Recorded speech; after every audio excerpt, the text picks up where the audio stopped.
आज के समय में हर इंसान की ज़िंदगी में इतनी उलझनें हैं, इतनी परेशानियां हैं कि बहुत ही मुश्किल है कि इंसान चिंता करने से बच पाए। बहुत ही कम लोग होंगे ऐसे जिन्हें कोई चिंता नहीं होगी, जो अपनी ज़िंदगी बिल्कुल चिंता से मुक्त होकर जीते होंगे। वास्तविकता में आपको पता है चिंता क्या है? चिंता है आपके मन की अशांति, आपके मन की बेचैनी। चिंता 2.5 अक्षर का शब्द है, चिन्ता।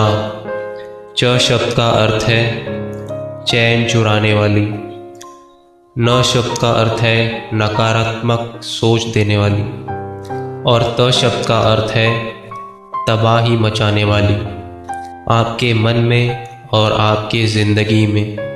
कबीरदास जी ने भी कहा है, चिंता ऐसी डाकनी जो काट कलेजा खाए, वैद्य बेचारा क्या करे, कहाँ तक दवा लगाए। कबीरदास जी कहते हैं चिंता ऐसी है जो आपके कलेजे को टुकड़े टुकड़े करके काट काट के दिन रात हर पल उसे खाती रहती है। किसी इंसान को एक ही बार में मार दिया जाए तो बहुत आसान है, लेकिन उसे तिल तिल करके मारा जाए, उसे टुकड़े टुकड़े करके मारा जाए तो उसे कितनी तकलीफ होती है। मृत्यु से भी ज़्यादा दुख देने वाली है ये चिंता। पर कभी आपने गौर किया कि आप चिंता करके कुछ बदल नहीं पाते हैं, चिंता करके कुछ सुधार नहीं पाते हैं। चाहे आप जितने भी चिंता कर लें, पर आपका किसी बात पे कंट्रोल नहीं चलता है। अगर आप हमेशा खुश रहना चाहते हैं, आप चाहते हैं कि आपका मन हर चिंता से मुक्त हो जाए, तो सबसे पहले तो आपको ये सोचना चाहिए कि आप जिस विषय में सोच रहे हैं, क्या चिंता करके आप उसे बदल सकते हैं? और यदि आप उसे चिंता करके नहीं बदल सकते, तो चिंता करने से क्या फ़ायदा? अगर आप इसे ही चिंता कहते हैं कि आपके साथ कुछ बुरा हो गया, आपको उसका सदमा लगा और उससे आप चिंता में चले गए, लेकिन जो कुछ आपकी ज़िंदगी में हो गया, क्या आप उससे बदल सकते हैं? क्या आपका उस पर अब कंट्रोल है? आपका उस पर बिल्कुल भी कंट्रोल नहीं है। तो क्या फ़ायदा चिंता करके? आप ना आपके बीते हुए कल को बदल सकते हैं और ना ही अपने आने वाले कल को बदल सकते हैं।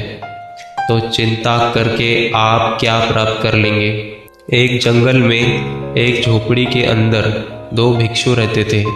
एक दिन वो नगर में भिक्षा करने के लिए गए, लेकिन जब वो भिक्षा करके वापस लौटे तो उन्होंने देखा कि उनके झोपड़ी के ऊपर जो छत थी, एक तूफान आया और उसमें उनकी छत उड़कर चली गई।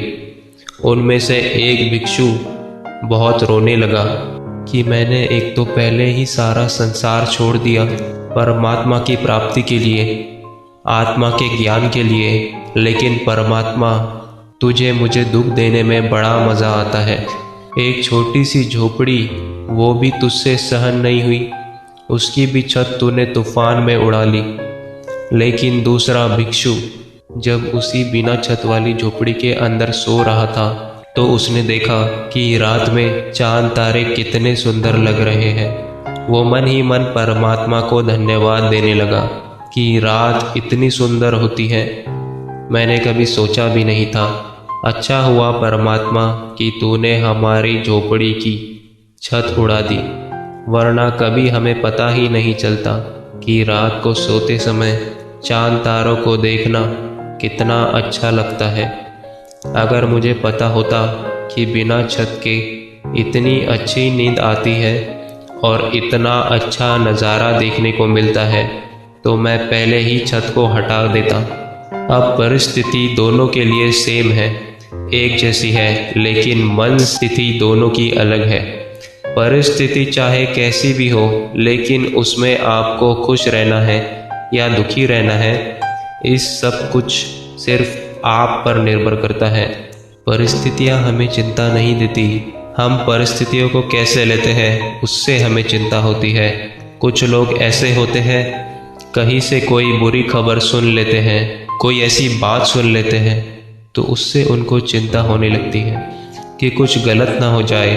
किसी दूसरे के घर में चोरी हुई तो मेरे घर में ना चोरी हो जाए, किसी और के साथ गलत हुआ तो मेरे साथ ना गलत हो जाए, किसी और के घर में छापा लगा तो कहीं मेरे घर में ना छापा लग जाए। आपको पता है, कई बार सोच सोच के ही आप उस नेगेटिविटी को अपने घर ले आते हैं। आपके घर में होती नहीं है, लेकिन सोच सोच के जो बात ना भी होने वाली हो ना, वो एक दिन सच में हो जाती है, क्योंकि आपने उसे सोच सोचकर इतना आकर्षित किया कि वो आपकी ज़िंदगी में आ जाती है।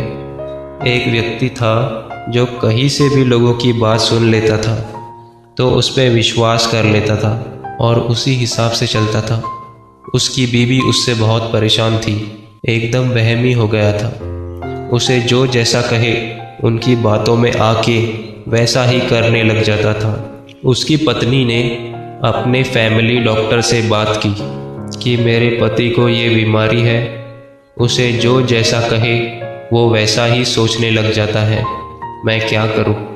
बहुत परेशानी होती है, दुखी हो गई हूं मैं। तो उस डॉक्टर ने एक सलाह दी उसे कि जैसे जैसे मैं कहता हूँ वैसे वैसे करती जाओ। जैसे ही ये सुबह को उठे तो तुम उसे कहना कि आज बहुत बीमार लग रहे हो, थके हुए लग रहे हो। और यही बात नौकर को भी कहनी है, यही बात जो तुम्हारा वॉचमैन है उसे भी कहनी है, जो तुम्हारा ड्राइवर है उसे भी कहनी है।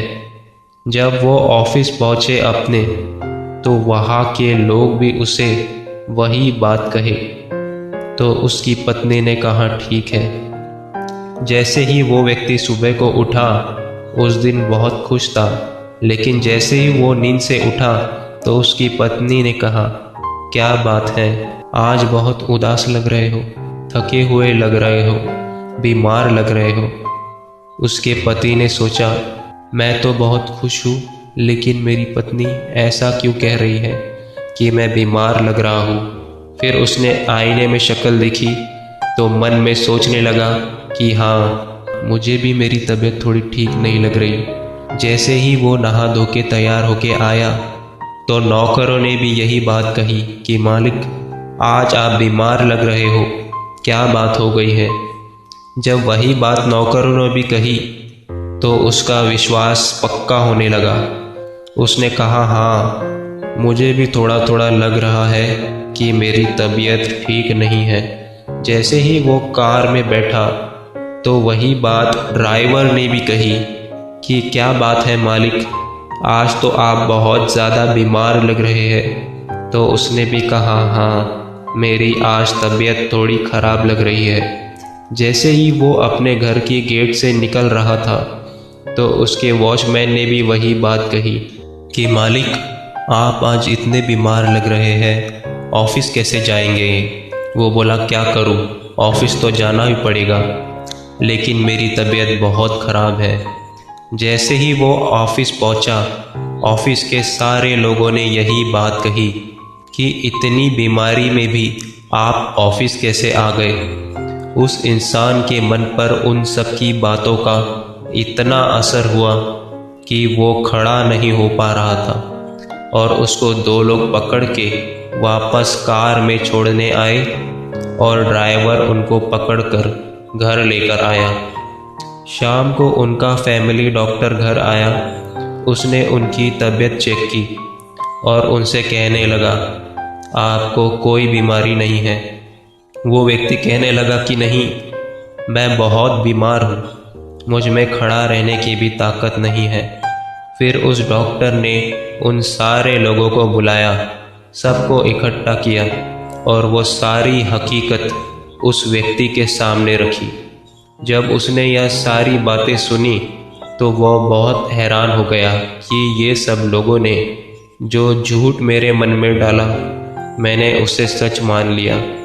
जो बातें मैं सुनता रहता हूँ उन्हें सच मान लेता हूँ और उसकी वजह से ही मैं हमेशा चिंता करता रहता हूँ और उसकी वजह से मैं हमेशा डरता रहता हूँ। और पता है ये कहानी किसकी है? ये कहानी हमारी है। हम भी बेवजह डरते हैं, हम भी बेवजह चिंता करते हैं। कुछ सुन लेते हैं तो डर जाते हैं, कुछ देख लेते हैं तो चिंता में पड़ जाते हैं। हमारा डर, हमारी चिंता सच नहीं है। अगर हम इतनी सी बात को समझ जाए कि जिस बात के बारे में हम चिंता कर रहे हैं, इतना ज़्यादा सोच रहे हैं, वो सच नहीं है, ना ही वो सच होने वाला है। जो हुआ ही नहीं है उसको सोच सोच के क्यों चिंता करना, और जो गुज़र चुका है अब उसकी भी क्या चिंता करना। किसी भी परिस्थिति में चिंता आपकी ज़िंदगी में किसी भी प्रकार का लाभ नहीं दे सकती, किसी भी प्रकार की खुशी नहीं दे सकती।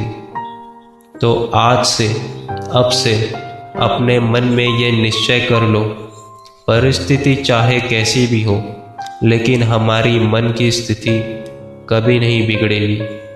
चाहे कैसे भी परिस्थितियाँ आ जाए, लेकिन हम चिंता नहीं करेंगे। हम मन से हमेशा निश्चित और खुश रहेंगे। आप मन में ये बात बिठा लो कि चिंता करने से कुछ नहीं बदलेगा। जो कुछ भी बदलेगा आपके कर्म करने से बदलेगा।